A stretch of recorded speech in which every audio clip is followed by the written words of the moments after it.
ધર્મનું ધીંગાણું ખેલતા રામ નામમાં છે ઢીંગ, અવતારી થઈને બાપુ આવ્યા પ્રગટ વાલમ પીર.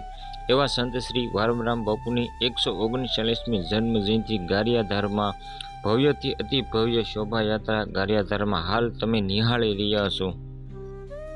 વાલમપીર બાપાના ઇતિહાસની વાત કરીએ તો વાલમપીર એટલે કોણ કે જે ફતેપુરના ભોજલરામ બાપા થઈ ગયા એમના શિષ્ય એટલે કે વાલમપીર.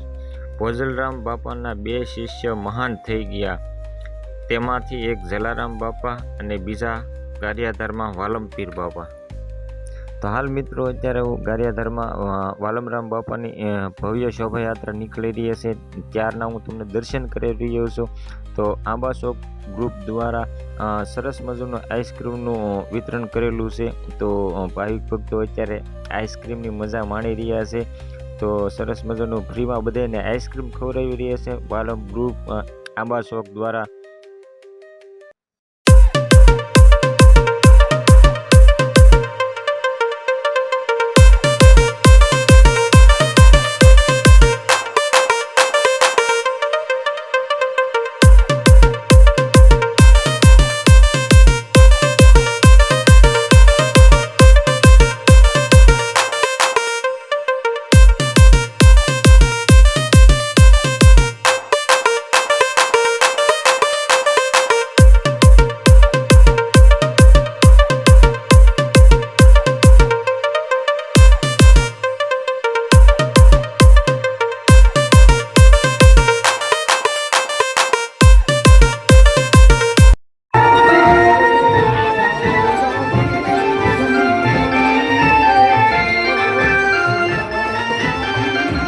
તો હાલ મિત્રો તમે જોઈ શકો છો ગારિયાધારમાં વાલમપીર બાપાની 139મી પુણ્યતિથિ નિમિત્તે હજારોની સંખ્યામાં ભાવિક ભક્તો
વાલમપીર બાપાની પુણ્યતિથિ નિમિત્તે શોભાયાત્રા નીકળી રહી છે. અને જ્યાં તમે નજર કરો ભાવિક ભક્તો હાલ નગરયાત્રાના દર્શન કરી રહ્યા છે. અને જ્યાં તમે નજર કરો ત્યાં જુઓ અગાશી પર પણ ભાવિક ભક્તો શોભાયાત્રાના દર્શન કરી રહ્યા છે.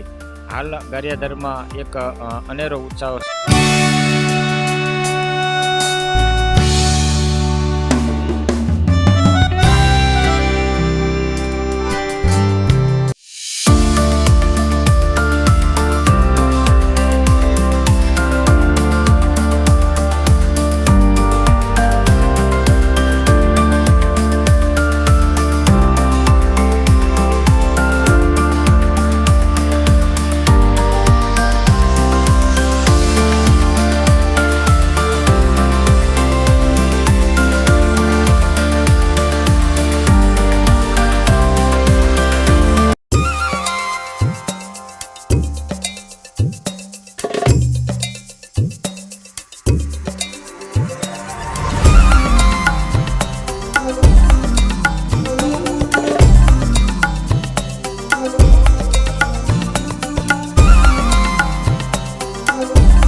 હાલ તમે જોઈ શકો છો કે રાધા કૃષ્ણ એટલે કે કાન ગોપીનો એક સરસ મજાનો રાસ કાન ગોપી રમી રહ્યા છે ટ્રેક્ટરમાં.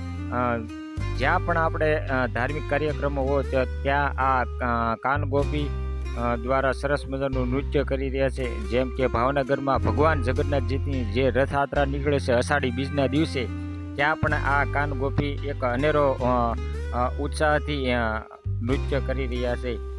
હાલ તમે જોઈ શકો છો ટ્રેક્ટરમાં રાધા કૃષ્ણ જે નૃત્ય કરી રહ્યા છે, સરસ મજાનું નૃત્ય કરી રહ્યા છે. અને ભાવિક ભક્તો અત્યારે હાલ એ નૃત્યના દર્શન કરી રહ્યા છે, નિહાળી રહ્યા છે. તો તમે પણ જોઈ શકો છો અનેરો ઉત્સાહ છે. ભગવાન શ્રી વાલમપીર બાપાની 139મી પુણ્યતિથિ નિમિત્તે એક સરસ મજાનું શોભાયાત્રા નીકળે છે. તો તમે દર્શન કરો અને કોમેન્ટમાં જય વાલમપીર લખવાનું ભૂલતા નહીં. જય વાલમપીર.